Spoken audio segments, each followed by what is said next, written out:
El bicampeonato agridulce.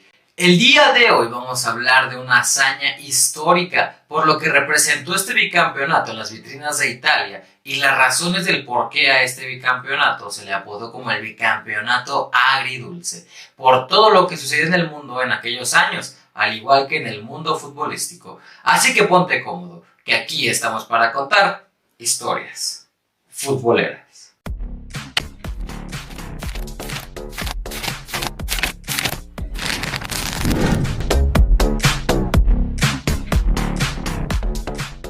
En el ambiente de Europa se podía ver venir el principio de un macabro final, ya que en julio de 1936 el capitán general de las Canarias, Francisco Franco, encabezó una revuelta militar que marcó el inicio de la Guerra Civil Española, que terminaría hasta la histórica jornada del 8 de marzo de 1939, con la caída de Madrid. En 1935, las tropas de Mussolini comenzaron la expansión de su imperio, invadieron Etiopía y un año más tarde, en la mitad de 1936, pese a los esfuerzos ingleses y del depuesto emperador Haile Selassie para sancionar al agresor, fue proclamada oficialmente su conquista. Y el 21 de febrero de 1938, Alemania reconoció el estado de Manchukuo creado por Japón en territorio chino, y el 12 de marzo procedió a la realización de Anschluss, que no era otra cosa que la ocupación e incorporación de Austria al Tercer Reich, y eso era lo que pasaba por el mundo en aquellos años. Mientras tanto, en 1936, Jules Rimet mantuvo en pie firme su intención de llevar a cabo en París la tercera edición del Campeonato Mundial de Fútbol. Esto para aprovechar el impacto que traería consigo la Feria Internacional, en la que podían encontrarse innumerables patrocinadores de la justa deportiva. No obstante, los delegados asistentes tuvieron dos argumentos por los cuales no querían aprobar la moción del presidente del organismo. El primero fue que el torneo más importante del balompié debía de jugarse de manera alterna entre América y Europa, tomando en cuenta que en 1934 Italia fue la sede del Mundial. Francia no podría ser sede para 1938. También dijeron que el intervalo de 4 años propuesto como división entre un campeonato y otro debía de mantenerse. Ojalá así continúe.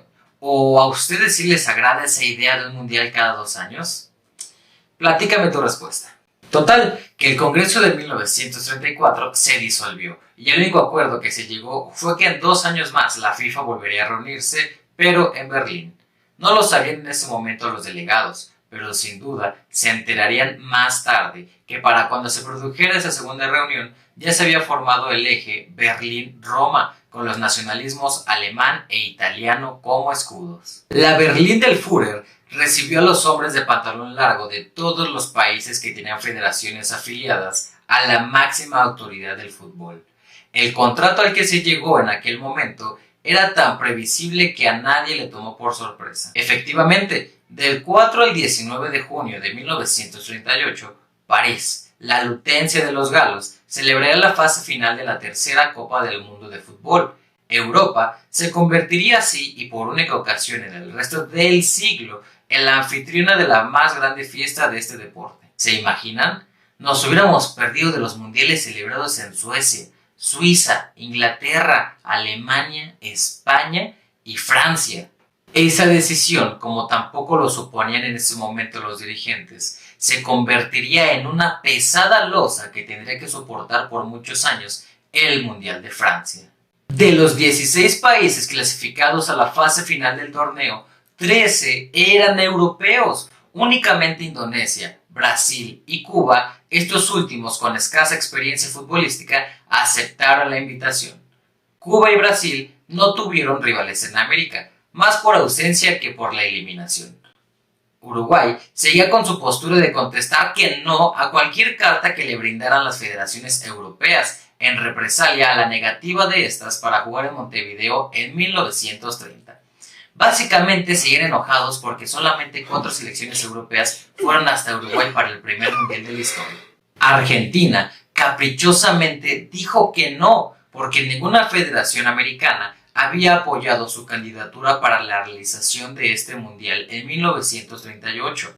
México, Colombia, Costa Rica y El Salvador prefirieron concursar en los Juegos Centroamericanos.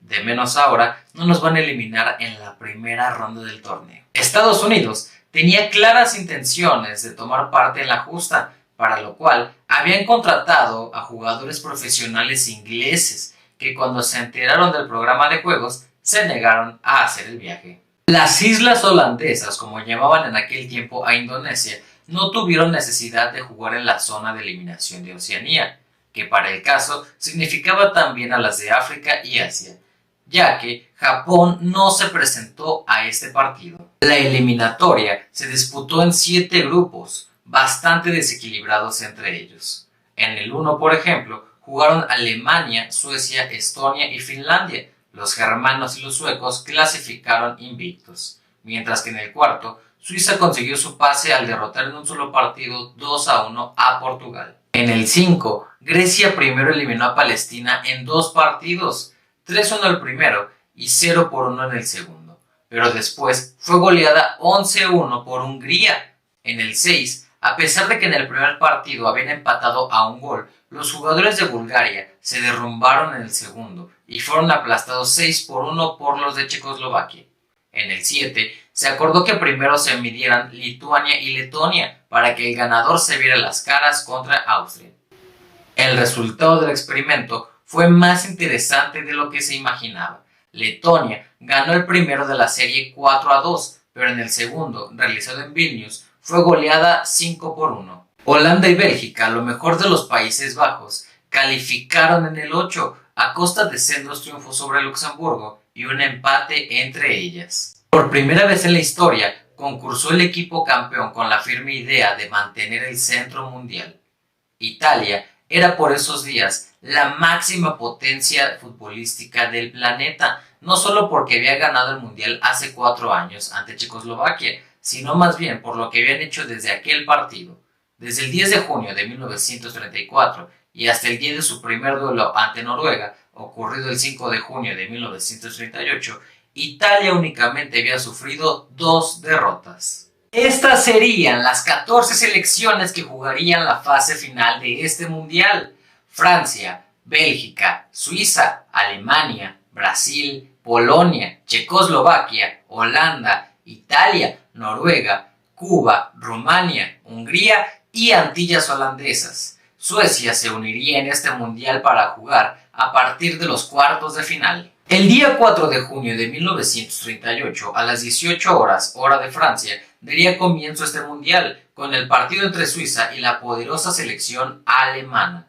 En el Parque de los Príncipes de París, Suiza enfrentó a Alemania. Bien se podía calificar a aquella selección germana con el nombre de Alemania-Austria, ya que 5 de los mejores jugadores que habían representado a Austria en otros años fueron anexados, literalmente, y como su país, al equipo del Führer. Buenos días, amigazo.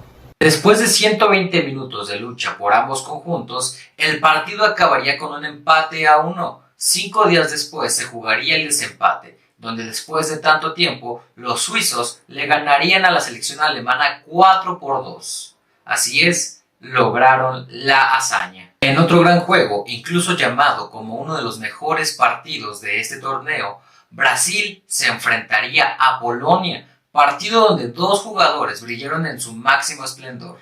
Leónidas da Silva y Wilmowski serían los encargados de anotar 8 de los 11 goles que hubo en este partido. Incluso Leónidas metería el gol más sublime del momento, anotando un tanto descalzo. El partido terminó con un marcador de 6-5 favor de la canariña, después de jugar 120 minutos. Francia iniciaría su mundial con el pie derecho, venciendo 3-1 a los Diablos Rojos de Bélgica. El actual campeón demostraría que su magia no fue solo de un mundial, pues Italia vencería 2-1 a Noruega. El subcampeón haría lo propio y mandaría a casa a Holanda, venciéndolos 3-0. Hungría le daría un duro golpe de realidad a Antillas Holandesas, pues el equipo húngaro salió victorioso de este encuentro con un resultado de 6-0. Algo tranqui. Y en el partido que se veía fácil para Rumania, Cuba le sacaría el empate en el primer partido, terminando 3-3, y en el desempate, los cubanos vencerían a los rumanos 2-1. sorprendente. Finalizada la primera ronda de esta justa mundialista, así quedaron los cruces para los cuartos de final. Suecia, que se integraba a este mundial, se mediría frente a Cuba. Hungría se vería las caras contra una Suiza motivada. Un Brasil mágico tendría su cruce frente al actual subcampeón, Checoslovaquia. Y para cerrar los cuartos de final, el partido más esperado, Francia. El país local se enfrentaría a la selección actual campeona, Italia. En el primer encuentro, Suecia le daría un golpe de realidad a los cubanos, pues demostrarían completa y absoluta superioridad al golear al equipo cubano, pues con 8 goles en contra, Cuba regresó a casa triste. Por otro lado, el delantero Wedderstrom se convirtió en el tercer jugador de este mundial en anotar 4 goles en un mismo partido. Así es, este jugador ha hecho más goles que Zlatan Ibrahimovic en cualquier mundial. Continuamos ahora con el partido entre Hungría y Suiza, un partido que levantaba los ánimos de la afición húngara al saber que el equipo había goleado en la fase anterior. Y aquí, Hungría volvería a darle una alegría a sus aficionados tras vencer 2-0 a Suiza. Los de Hungría ya estaban en la semifinal. Ahora nos vamos con el Brasil contra Checoslovaquia, un encuentro donde el delantero estrella estaría motivado para anotar, pero la saga defensiva de Checoslovaquia lo detendría como si fueran un muro. Leónidas no se iba a quedar con las ganas y anotó el primer gol del partido en el minuto 30, que no fue tan determinante, más que en 34 minutos, ya que en el 64 Nejedly clavó el del empate y así terminaría el primer partido, por lo que se tendría que jugar el desempate. En el segundo duelo de estas dos escuadras, Checoslovaquia, la subcampeona del mundo, se puso adelante con un gol de su delantero Kopecky justo a la media hora de juego. Así se fueron al descanso.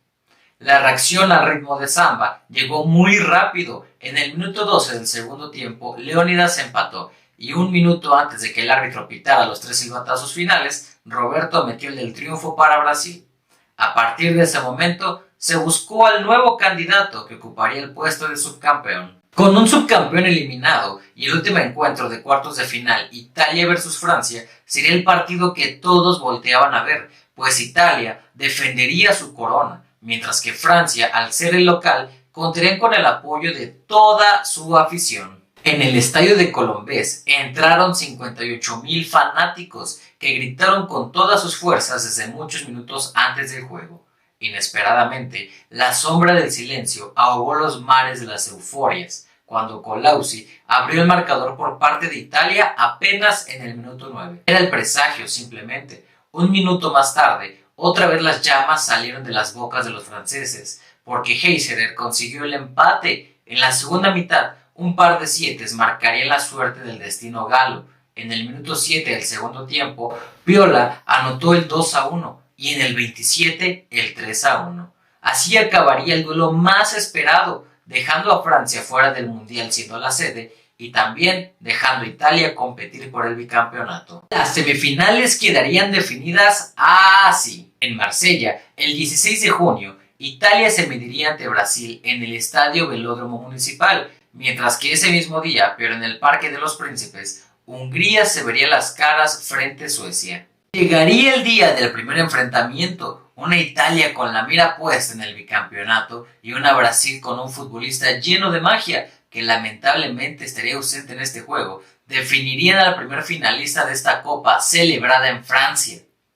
El presidente brasileño les prometió a los jugadores que de ganar este partido tendrían como premio una cantidad de $1,000. Sin embargo, este premio nunca fue entregado, ya que la selección azzurri saldría decidido para ir por ese bicampeonato, y Brasil nada pudo hacer ante las inalcanzables y peligrosas llegadas trazadas por Giuseppe Meazza y Colaussi.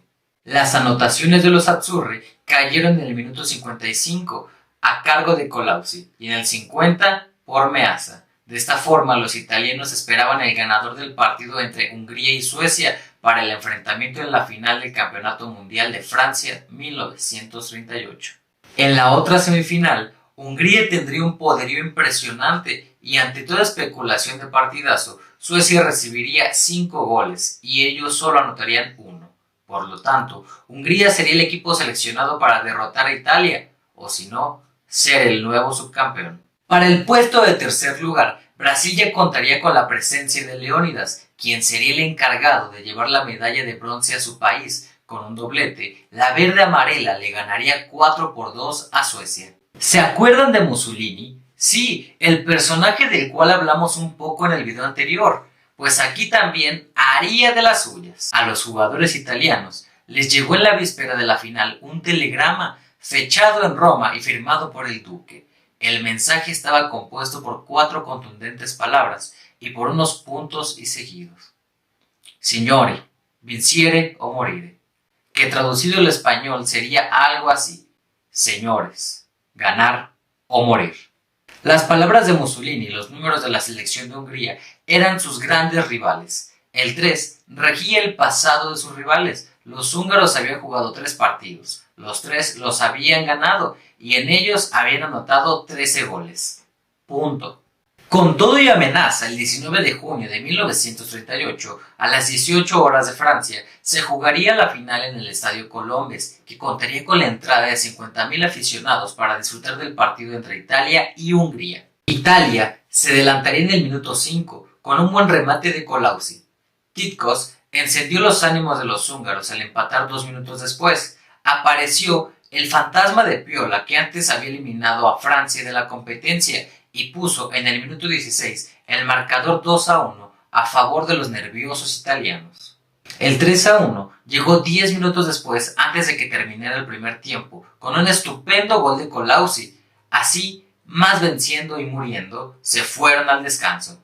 La desventaja no provocó que los húngaros se desmoralizaran. Al contrario, corrían más que antes. Su premio al esfuerzo apareció en el minuto 70, cuando Sarossi logró el 2-3. En ese momento, los italianos empezaron a sudar con más intensidad, y no precisamente por el desgaste físico. Vittorio Pozzo, el seleccionador italiano, se imaginó el empate, y con él la cara adusta del dictador, al que le gustaba que se cumplieran sus órdenes cabalmente. Los vencedores se confirmaron en la vida 8 minutos antes del final, cuando Piola remató con exactitud ante el marco rival para conseguir el definitivo 4-2. Gracias a ese bicampeonato, los jugadores de la escuadra azzurra pudieron vivir una semana de vacaciones en París, y cuando les tocaba pagar en los restaurantes y bares de la capital francesa, se limitaban a decir: el duque paga. Italia conseguiría el bicampeonato justamente antes de que el Mundial y los torneos internacionales se suspendieran por la Segunda Guerra. Estos son algunos datos que nos dejó esta tercera edición de la Copa Mundial. Se anotaron 84 goles. El goleador de este torneo fue el brasileño mágico Leónidas da Silva, con 7 goles anotados a lo largo del torneo. La selección más goleadora fue Hungría, con 15 goles. Y la selección que más goles recibió fue el tercer lugar, Brasil, con 11 tantos. Llegamos a la parte final del video. Espero que te haya gustado. Si fue así, te invito a que me regales tu like, tu comentario y tu suscripción. No olvides de seguirme en todas mis redes sociales. Yo soy Juanpa Díaz y esto fue Historias Futboleras.